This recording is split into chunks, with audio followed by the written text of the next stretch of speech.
Hello students, hope you are all fine. In the last session we have covered the meaning of preamble as well as the contents of the preamble. In this session we will continue with the importance of preamble. As we all know, preamble remained unchanged till the year 1976 और 1976 के year में उसमें socialist, secular, unity and integrity of the nation these words were added. Preamble जो है वो constitution के objectives को verbalise करता है, डायरेक्टली हमें बताता है कि कॉन्स्टिट्यूशन फ्रेमर्स उस समय क्या सोच रहे थे. इम्पॉर्टेंस क्या है प्रियम्बल का? तो प्रियम्बल को एक सोल की तरह ट्रीट किया जाता है कॉन्स्टिट्यूशन का. कोई भी लॉ अगर फ्रेम हुआ है उसके पीछे का रीज़न क्या होगा, उसको फ्रेम करने के लिए उसकी पॉलिसी क्या होगी, ये सारी चीज़ें जो है हमें प्रियम्बल बताता है. It is a useful tool to avoid the trouble in the interpretation. कभी भी कोई एम्बिग्यूटी अराइज होती है, मतलब कोई अनक्लियरनेस अराइज होती है, तब प्रियम्बल हेल्प करता है अंडरस्टैंड और इंटरप्रेट करने में लॉ को. प्रियम्बल एज अ कंपास सर्व करता है हमें कॉन्स्टिट्यूशनल लॉ को अंडरस्टैंड करने के लिए. ये बहुत ही ज़्यादा ज़रूरी है कि प्रियम्बल हाई आइडल्स और गोल्स के साथ बैक किया हुआ हो. पिलर्स क्या है प्रियम्बल के?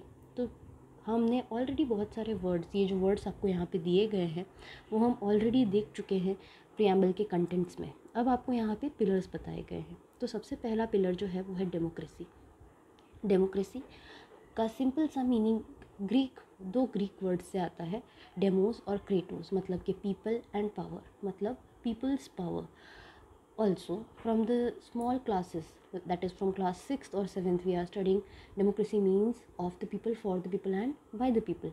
That also means that people's power is more important in a democracy. We all have equal rights of participation in a democracy. कोई एक particular person के पास सारा power नहीं होता है. यहाँ पे power जो है वो hereditary transfer नहीं होता है. People elect their own leaders here by casting the vote. Members of parliament are chose here, and then they elect the prime minister. They are given specific time limit by which they rule the whole work for us. Similarly, the voters are also responsible for government formation. So whatever government they elect, that government works for a tenure of 5 years. That government which works for us under the principles of constitution is known as the responsible government. The democratic government is based on liberty, equality and the feeling of fraternity. The constitution disseminates, मतलब वो equally सारे लोगों में ये power जो है वो बांटता है. इसी तरह से लोगों का कॉन्फिडेंस कॉन्स्टिट्यूशन में बरकरार रहता है. हमारा जो कॉन्स्टिट्यूशन है वो फंडामेंटल राइट्स के बारे में हमें बताता है, प्रिंसिपल्स ऑफ पॉलिटिकल डायरेक्शंस के बारे में बताता है, बहुत सारी इलेक्शन कमीशन एट्सेट्रा एट्सेट्रा, ये सारी ही चीज़ें हमारे कॉन्स्टिट्यूशन में इंक्लूडेड है. साथ ही साथ अडल्ट सफरेज की बात भी की गई है. अडल्ट सफरेज का मीनिंग, अडल्ट सफरेज एक इम्पॉर्टेंट टॉपिक है. इसका मतलब ये है कि whenever a citizen attains the age of 18 years, he is eligible to vote to one's own choice of leader without discriminating in caste, creed, religion, language, gender, education, income और birthplace. But ये बहुत ही ज़्यादा ज़रूरी है कि जो भी citizen 18 year से अबव का होता है उसका नाम जो है वो इलेक्टोरल लिस्ट में लिस्टेड हो.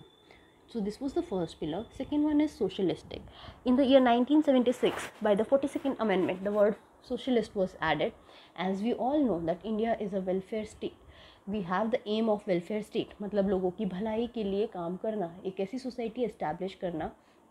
हमारा प्रिंसिपल ही यही है कि ऐसी सोसाइटी एस्टैब्लिश करना जहाँ पे सबको इक्वल ट्रीट किया जाए. ये हमारी स्टेट का प्राइम फीचर माना जाता है. ये रिफ्लेक्ट करता है कि इंडिया कमिटेड है कि हर तरीके का जस्टिस लोगों तक पहुंचाया जाएगा और हर तरीके की जो इनकम है उसे बांटने में किसी के साथ भी कोई भी बायसनेस नहीं दिखाया जाएगा. किसी भी एक पर्टिकुलर पर्सन के पास कोई पावर, सारे पावर नहीं है, बल्कि हम सारे सिटीजन्स के पास इक्वल पावर रहते हैं. साथ ही साथ इक्वल अपॉर्चुनिटी भी हमें प्रोवाइड की गई है. इसीलिए ये कहा जा सकता है कि हमारा कॉन्स्टिट्यूशन जो है वो एक सोशलिस्ट डॉक्यूमेंट है. अगर थर्ड पिलर की बात करें, दैट इज़ सेकुलरिज्म. अगेन ये सेकुलरिज्म वर्ड भी 42nd अमेंडमेंट के साथ ही ऐड हुआ है. सेकुलर वर्ड को इंसर्ट किया गया 1976 में. इंडिया एक सेकुलर कंट्री है, जिसका मतलब ये है कि इंडिया कभी भी किसी भी एक पर्टिकुलर रिलीजन को बिलोंग नहीं करती है। यहाँ पे सारे रिलीजन को एक जैसा कंसिडर किया जाता है। ऑल्सो कंट्री किसी भी एक पर्टिकुलर रिलीजियस एक्टिविटी को प्रमोट नहीं करती है, किसी भी एक पर्टिकुलर सेकुलर एक्टिविटी में इन्वॉल्व नहीं होती है। यहाँ के सिटीजन्स के पास पूरा राइट है कि वो अपनी चॉइस का रिलीजन चूज़ कर सकें। The country can not discriminate the citizens on the basis of their religious choice. So equal jobs opportunities are created for all the religions. Secularism is a basic documentation or foundation of our constitution. Also, two policies, two principles are incorporated in our constitution, that is Sarvadharm Samdrishti and Sarvadharm Sambhav. These are the principles that are incorporated related to secularism.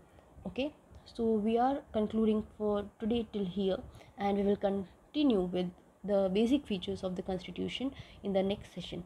Thank you. Have a good day.